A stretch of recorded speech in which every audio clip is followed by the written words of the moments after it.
My mom said, "If you're hungry, feed yourself. I'm not paying for you anymore." I just nodded. Weeks later, at her birthday, 16 relatives gathered around the table, then went quiet. No food. No setup. He looked at me pale. I smiled. I thought we were all handling our own now. My mom once told me right to my face with my 4-year-old daughter Bria sitting on my lap, "Tabitha, if you're hungry, feed yourself. I'm not paying for you anymore." She said it like she was canceling a subscription. Like I was some streaming service she didn't use enough. And you know what I did? I didn't yell. Didn't cry. I just nodded. Fully. Because something in me snapped that day, not broken snapped, more like woke up snapped. Like when your phone dies and you suddenly notice the world around you. I looked at my daughter and she was looking at me with those big brown eyes and I thought, let's play it your way. But before I tell you what happened at her birthday, and oh trust me we are getting there, you need to understand how I ended up sitting in my parents' house at 26 years old with a child on my hip and absolutely nothing in my bank account. Because this story, it didn't start with that sentence. It started with a man named Devin. Devin was beautiful. I hate that I still think that, but he was tall, had this gap in his teeth that made him look like he was always about to laugh. We met at a Wawa. Yeah, a gas station, go ahead and judge me, and 3 months later I was pregnant. And look, I know what some of you are thinking. But have you ever met someone who made the whole room feel warmer? That was Devin. Until it wasn't. When I told him about the baby, he did this thing where he smiled and hugged me but his arms were stiff. You know that hug? The one that says, "I'm here, and I'm already leaving" at the same time? He stuck around for the birth. Held Bria once. Took a picture for Instagram. And then about 5 weeks later he got a job offer in Texas. Or at least that's what he called it, and I never saw him again. Blocked me on everything. His mom, Miss Carlene, told me through a screen door that I should move on and let that boy live his life. So there I was. No job, no savings, a newborn, and nowhere to go except back to my parents' house in Bridgeton, New Jersey. My dad, Ronald, he carried my bags in without a word. Kissed Bria on the forehead. My mom, Denise, stood at the top of the stairs with her arms crossed and said, "This better be temporary." It was not temporary. Do you think she let me forget it? Not for a single day. Every morning Denise had a comment. "You're still here. That baby cries too much.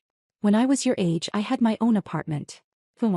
When you were my age rent was $400 and gas was $1.50, but sure, let's compare." And I tried, okay? I really tried. I applied to jobs constantly. Walmart, Target, the hospital cafeteria, a daycare center. Which, by the way, the irony of needing childcare to work at a childcare place? Nobody talks about that enough. But Denise acted like I was sitting around eating bonbons. Every plate of food came with a side of guilt. Every time I used the washing machine she'd say, "That's my electric bill going up." I started washing Bria's clothes in the bathroom sink at night just to avoid the lecture. My dad tried to help. Ronald is a quiet man. Works at a window manufacturing plant, been there 22 years. He'd slip me a 20 here and there and whisper, "Don't tell your mother." And I love him for that. But he never once stood up to her. Not once. He'd sit in his recliner, turn up the TV and pretend the house wasn't on fire. You ever love someone and be frustrated with them at the same time? That was me and my dad every single day. Now here's where it gets interesting. My mom had this thing about appearances. Denise could be screaming at me in the kitchen at 6 in the morning, calling me every name except the one she gave me, and then an hour later she'd be on the phone with her sister, my Aunt Francine, saying, "Oh, Tabitha and Bria are doing just fine. We love having them here." I used to stand in the hallway and listen with my mouth open. Who was this woman? Because the version she performed for the family was nothing like the one I lived with. And honestly, for a while I believed I deserved it. Thought, yeah, I messed up. I got pregnant by a man who disappeared. I came crawling home. Maybe I should just take whatever she gives me and be grateful. Do you think that's true? Because I thought it was. For a long time I really thought she was right. But then something happened that changed everything. Bria was about 3.5 and she had started picking up words like a sponge. One afternoon, Denise told me I needed to figure my life out, her favorite phrase, and Bria looked up at me and said, "Mama, figure life out." Just repeated it. With the same tone. And I saw my little girl absorbing all of this. Learning that this is how you talk to someone you're supposed to love. And that broke something open in me. I started keeping a journal. Not a sad Dear Diary journal. More like a war plan. I wrote down every nasty thing Denise said, not to throw it back at her, but to remind myself on weekdays that this was real and I was not imagining it. I wrote down job leads and called my Aunt Francine, Denise's own sister by the way, and asked if she knew of anything. Francine lived about 40 minutes away in Vineland and she was the opposite of my mother. Warm. Soft-spoken. She used to say, "Baby, everybody falls. It's the getting up that counts." I held on to that. Things with Denise got worse before they got better. One night I made Bria scrambled eggs, with my mom's eggs from my mom's fridge, which apparently was a criminal offense. And Denise came into the kitchen and said, "You know those aren't free, right?" I looked at her, at my daughter eating eggs. And I said very calmly, "I'll replace them tomorrow." She said, "You'll replace a lot of things tomorrow. You've been saying tomorrow for 2 years." That one actually hurt. Because she wasn't entirely wrong. I had been struggling. But struggling is not the same as lazy, and Denise never understood the difference. To her, if you weren't succeeding, you weren't trying. There was no middle ground. Then came the moment. The one I already told you about. Bria was 4. We were at the kitchen table. I had just heated up some leftover rice and chicken, again from the sacred fridge, and Denise walked in, leaned against the counter and said it. "Tabitha, if you're hungry, feed yourself. I'm not paying for you anymore." Bria looked up. I looked at my mom. And I nodded. Just nodded. But inside I made a decision. And trust me when I say, my mother had no idea what she had just set in motion. Because the thing about pushing someone who has nothing left to lose, they stop being afraid. And I had just run out of fear. What I did next, honestly, even I didn't see it coming. But it started with a phone call to Aunt Francine and a bag I packed at 2 in the morning. And what happened at my mother's birthday weeks later. But we'll get there. But you need to hear what happened in between first, because that's the part that changed everything. So there I was, 2 in the morning, standing in my childhood bedroom with a duffel bag and a sleeping 4-year-old, and I'm thinking, where exactly do you go when you leave the only roof you've got? Because in movies, people storm out dramatically and the next scene they're in a cute apartment with exposed brick. In real life, you're Googling, "Can I sleep in my car with a child legally?" and hoping your phone doesn't die. I called Aunt Francine. At 2 in the morning. And bless that woman, she picked up on the second ring like she'd been waiting. I whispered, "Auntie, I need to leave," and she didn't ask why. Didn't ask what happened. She just said, "Drive slow, the porch light's on." Have you ever had someone in your life who just gets it without needing the whole explanation? That was Francine. She was 61 years old, lived alone since her husband Gerald passed, and she had a spare room with a quilt on the bed that smelled like lavender and old love. I carried Bria to the car. She didn't wake up. That girl could sleep through a hurricane. I put our bag in the trunk and sat behind the wheel for a solid 5 minutes just breathing. And then, and this is the part that surprised even me, I went back inside. Not to say goodbye. Not to leave a note. I went to the fridge, took out every single item I had bought with the little money I had over the past few weeks. A carton of orange juice, some deli turkey, a pack of string cheese, half a gallon of milk, and I put it all in a grocery bag and took it with me. Petty? Absolutely. But you know what? When someone tells you they're not feeding you, you take your food and you go. Fair is fair. Now here's the part one didn't expect. I thought my mom would call by morning. Thought she'd wake up, see my room empty and panic. Maybe even feel guilty. You want to know when Denise first called me? 3 days later. 3 whole days. And it wasn't even a "where are you safe" call. She called and said, "I am not making this up. Tabitha, did you take the orange juice?" I almost laughed. Almost. I said, "Yes, Mom. I took the orange juice." And she said, "That was for your father's breakfast." And I said, "Well, tell Dad I said sorry about the juice." And I hung up. First time in my life I ever hung up on my mother. Do you think she called back? She did not. Not that day. Not the next day either. Aunt Francine's house was small, but it was peaceful, and I didn't realize how much noise I'd been living in until it was gone. Not just Denise's voice, the constant tension, the walking on eggshells, the way my shoulders were always up near my ears. Bria noticed it too. That first morning in Vineland, she woke up and said, "Mama, it's quiet," and smiled. A 4-year-old noticed the difference. That tells you everything. But here's the reality nobody warns you about when you make a dramatic exit. You still have to eat. You still have to survive. I had about $380 to my name, no job, and a child who needed things every single day. Francine told me, "Stay as long as you need, I don't want a penny," but I couldn't do that to her. He was on a fixed income. Social Security and a tiny pension from Gerald's union job. I wasn't about to become another person's burden. So the very first Monday morning I dropped Bria off at Francine's neighbor's house. A woman named Miss Opal who watched kids from her living room for practically nothing, and I went job hunting. Not online. In person. I walked into every restaurant, store and office within a 3-mile radius of Francine's house and asked if they were hiring. You know how many said yes? A diner called Rosie's on Landis Avenue.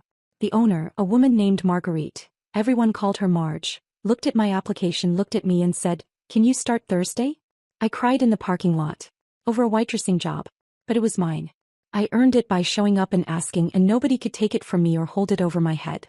Now, while all this was happening, something interesting was going on back in Bridgeton. And I only know this because my dad called me, secretly of course from the parking lot at work. Ronald told me that Denise had been telling everyone I ran off in the middle of the night like some kind of criminal. She told my cousin Whitney that I stole groceries. She told her church friend Loretta that I abandoned them. She built a whole narrative where she was the victim, and honestly, I wasn't even surprised. That was classic Denise. The woman could rewrite history faster than a Wikipedia editor. But here's what she didn't count on. And Francine talks to people too. And Francine, God love her, was not the type to sit quietly while her niece got slandered. She called her other sister, my Aunt Pam, and told her the truth.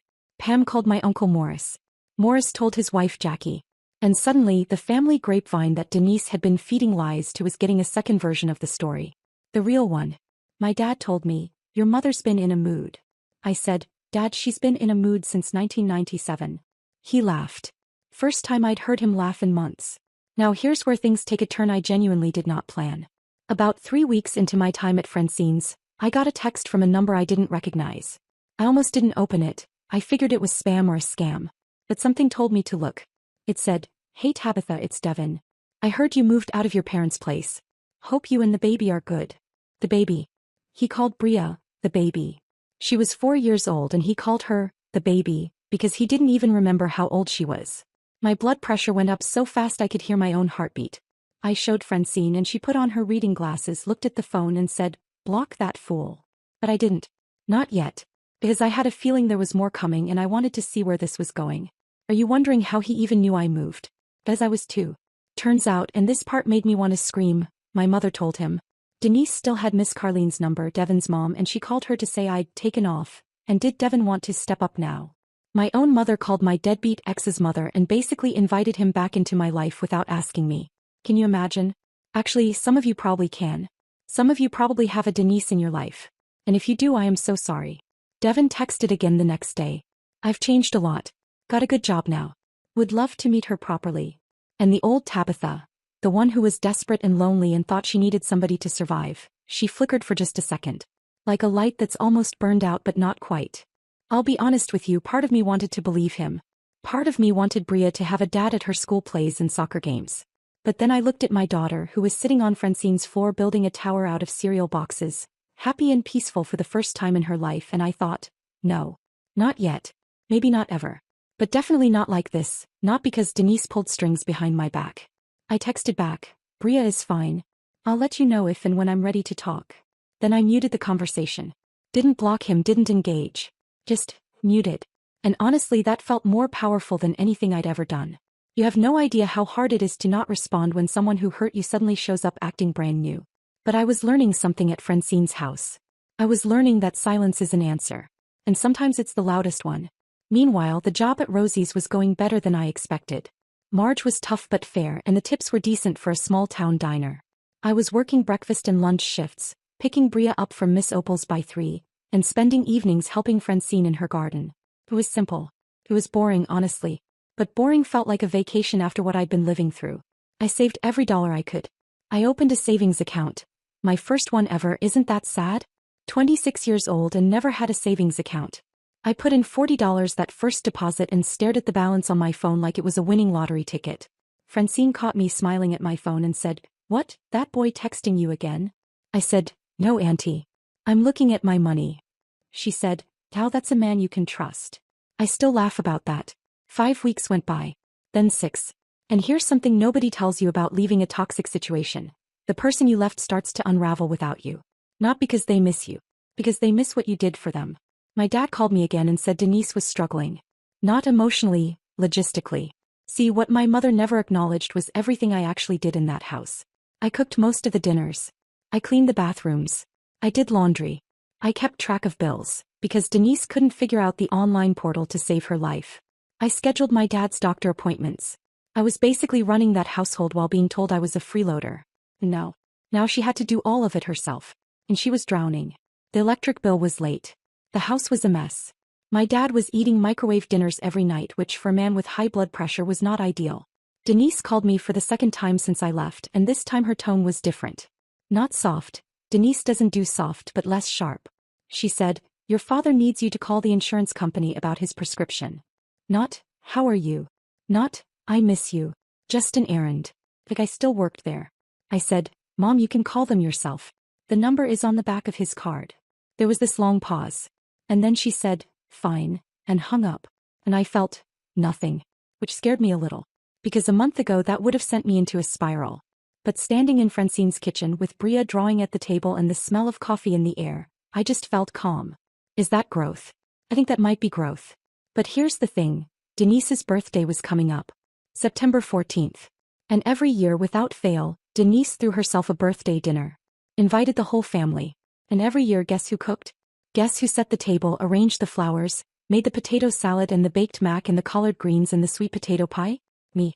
Every single year since I moved back home I did all of it and Denise took all the credit. She'd sit at the head of the table and say, oh, I just threw a little something together, while I was in the kitchen with burns on my arms. This year she sent out the invitations like nothing had changed. My cousin Whitney called me and said, your mom invited us for the 14th. You need me to bring anything? And that's when it hit me.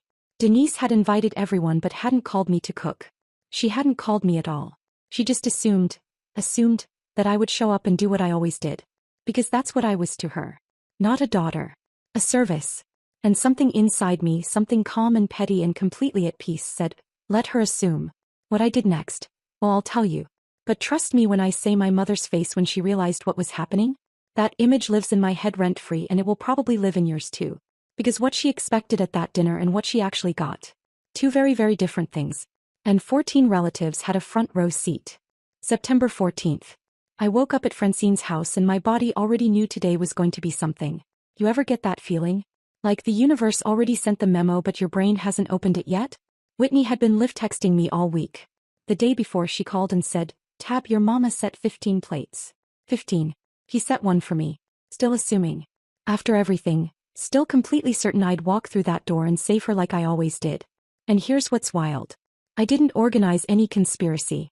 I just told people the truth. I'm not cooking, wasn't invited, don't live there. The truth did the rest by itself. Because apparently I wasn't the only one Denise had pushed too far. The whole family knew and not a single person warned her. 3 o'clock, people started arriving. Uncle Morris and Aunt Jackie. Aunt Pam. Cousin Derek with his girlfriend Shanice. Uncle Earl from Trenton. Loretta and Miss Diane from church. 14 people in that living room. And almost every one of them knew what was coming. Except Denise. Whitney texted at 3:15, your mom just checked the kitchen. Came back out. Her face. Because here's the thing. Denise walked into that kitchen expecting what was always there. Trays in the oven. Mac and cheese bubbling. Sweet potato pie on the counter. Instead she found clean counters, a cold oven and half a stick of butter. Because the person who always made everything was 40 minutes away in Vineland eating a sandwich on her aunt's porch. She came back and told everyone, dinner's a little late. Aunt Pam Zero Chill said, how late? I skipped lunch. Then Denise called me. I watched her name on my screen. Let it ring 4 times. Tabitha, where are you? At Auntie Francine's. Where I live now. You were supposed to be here. You didn't invite me, Mom. I shouldn't have to invite you to my own birthday. And right here is where the old me and new me split apart for good. Old Tabitha would have thrown on shoes and broken every speed limit to save the day. New Tabitha looked at Bria chasing butterflies in Francine's yard and said, Mom, you told me to feed myself. So I figured we're all handling our own now. Since that's what you wanted. Heavy silence. Then, people are here, Tabitha. I know. She hung up. Whitney texted 11 seconds later. She looks like she saw a ghost. Derek fake coughed to hide his laugh. Best party I've ever been to. Do you think I went too far? Honestly, I still wonder sometimes. Denise tried ordering food. 90-minute waits everywhere. Tried cooking, burned rice. Hadn't cooked in years because I always did it. Uncle Earl finally said, let's just order pizzas. And my proud, appearance-obsessed mother sat at her birthday table with delivery pizza on paper plates while 14 people ate in painful silence. But then my dad stood up. Quiet, recliner-loving Ronald actually stood up and said, my daughter carried this family for years and we let her. I let her. He looked at Denise. You pushed her away and you never once said thank you. And I never made you. Then he sat back down and ate his pizza like nothing happened. I heard about it from Whitney at 7:30. I sat on Francine's porch with Bria in my lap and cried. Relief tears. Because my dad finally saw me. Now, Devin came back too. Drove from Delaware. Not even Texas, the man couldn't commit to his own lie. Showed up with flowers and that smile. Whole speech about being ready, being a family. I looked at him and felt nothing. Not anger, not sadness. Just nothing.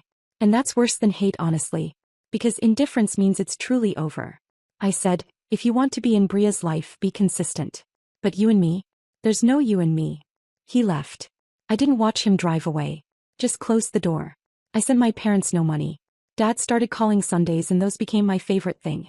He was trying, cooking for himself badly, pushing back on Denise a little. Working on it, he'd say. 4 months at Francine's. Got promoted to shift lead at Rosie's. Saved enough for first and last on a tiny 2-bedroom in Vineland. Kitchen the size of a shoebox, heater that sounded like an angry cat. But mine. My name, my keys, my door. Bria got her own room. We painted it purple. Looked terrible. He loved it. Perfect. Denise called in late October. Said, I think we need to talk. Not, come home. Not, I need something. Just, we need to talk. From Denise? That was a revolution. We're not healed. But the doors cracked open and she's the one who cracked it. Francine told me the day I moved out, Tabitha, you didn't just leave your mama's house. You left the version of yourself that thought she deserved to be small. So here I am. 27. Single mom. Shift lead at a diner. I don't have much. But everything I have is mine. And my daughter is watching a woman who chose herself. Best thing I'll ever teach her. You made it here with me, thank you. If you've got your own Denise or you've been on that porch swing wondering whether to answer the call, I see you. Drop a like if this meant something, and if you would have done anything differently, tell me in the comments. I want to hear your take. Family stuff is messy and nobody gets it exactly right. Thank you for watching and for caring about a stranger's story. It means more than you know.